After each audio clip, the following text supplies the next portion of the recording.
Welcome to Mercy of Jesus YouTube channel. Praise the Lord. என் மகளே, என் மகனே, நீ என் கரங்களுக்குள் இருக்கும் உன்னையும் உன் குடும்பத்தையும் எவரும் தொட முடியாது, எதுவும் அசைக்க முடியாது என்ற சத்தியத்தை புரிந்துகொள். கோழி தன்னுடைய குஞ்சுகளை தன்னுடைய செட்டையின் கீழ் மறைத்துக் கொண்டு எந்த எதிரிகளும் எந்த ஆபத்துகளும் தொட முடியாதபடி மூடி காத்துக் கொண்டிருக்கிறதோ, அதைப் போலவே உன்னை நான் சத்துருவின் போராட்டங்களும் எதிரிகளின் சூழ்ச்சிகளும் நெருங்காதபடிக்கு இரவும் பகலும் காத்துக் கொள்வேன்.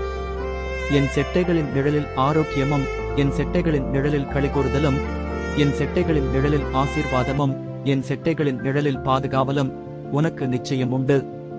எனவே பதறாதே, கலங்காதே, தொடர்ந்து முன்னேறு.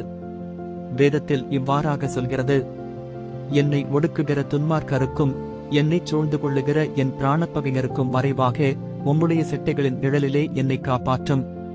சங்கீதம் அதிகாரம் 17:9. என் மகனே, என் மகளே, என் இருதயத்தின் காயங்களை யார் ஆற்றக்கூடும் என்று கண்ணீர் வடிக்கிறாயோ? கலங்காதே. உன் காயங்களை ஆற்றும் ஒரு நல்ல தகப்பனாக நான் இருக்கையில் நீ கலங்காதே. உனக்காக காயப்பட்ட என்னோடு நீ நல்ல உறவை ஏற்படுத்திக்கொள். நான் உன் காயங்களை ஆற்றி உன் மனபாரங்களை நீக்கி உன்னை மகிழ்ந்திருக்க பண்ணுவேன். அநேக தேவைகளோடு தேவனுடைய சமூகத்திலே நெடுநாளாய் காத்திருக்கும் என் மகளே, என் மகனே, இன்று நான் உங்களுக்கு தரும் வாக்குத்தத்தம் இது. பயப்படாதே, மகிழ்ந்து களிகூறு, கர்த்தர் பெரிய காரியங்களைச் செய்வார். யோவேல் அதிகாரம் 2:21.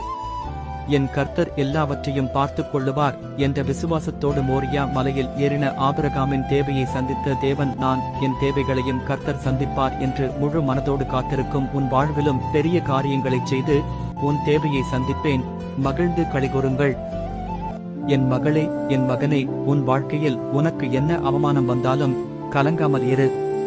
உன் ஆண்டவராகிய நான் அதை உனக்கு ஆசீர்வாதமாய் மாற்றித் தருவேன். உன்னை அவமானப்படுத்தினவர்கள் வெட்கி தலைகுனிந்து நிற்பதை நீ காண்பாய். எல்லாராலும் கைவிடப்பட்டு உதவி செய்ய ஒருவருமில்லையே என்று திக்கற்று நிற்கும் என் மகனே, என் மகளே, கலங்காதே. நீங்கள் என்னுடைய பிள்ளைகள், நான் திக்கற்றவர்களாக விடேன். உன்னை சிருஷ்டித்து உன்னை அழைத்து நீ என்னுடையவன், என்னுடையவள் என்று சொன்ன தேவன் நான். உன் சூழ்நிலையெல்லாம் அறிந்தவராய் இருக்கிறேன். நான் உன் சார்பிலிருந்து உனக்காக செயலாற்றி எல்லாமே செய்து முடிப்பேன். வேதத்தில் இவ்வாறாக உங்களுக்கு சொல்லியிருக்கிறேன்: நான் உங்களை திக்கற்றவர்களாக விடேன்.